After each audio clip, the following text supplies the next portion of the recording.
I'm Rhys Slade-Jones. I'm an artist from Trehubert in the Rhondda Valleys, and I'm an artist who makes work that kind of straddles the world between theatre, cabaret and craft. My theatre work has kind of really been about voicing stories from the valleys. And in kind of cabaret stuff, I am a producer of a company called Cymraeg, and we're a gaggle of Welsh drag queens who kind of cause chaos all around the UK. Create work that is joyous and fun and kind of welcomes people into this mad, colourful, like hairspray drenched kind of lives that we live.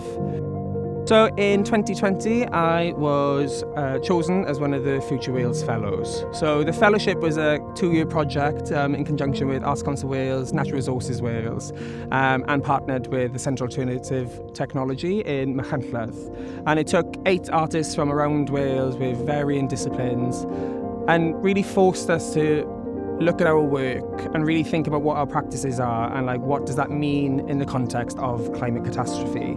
It's really about resonating with what is contemporary Wales right now and how do we engage with those issues and how do we take our practices into the communities that we're from. How I can engage with that and kind of move the conversation forward. If we want to talk about what we need on a national level, we need structures to allow work to flourish. We need spaces that platform and support emerging artists. We need national movements and national bodies to support the work that's being created.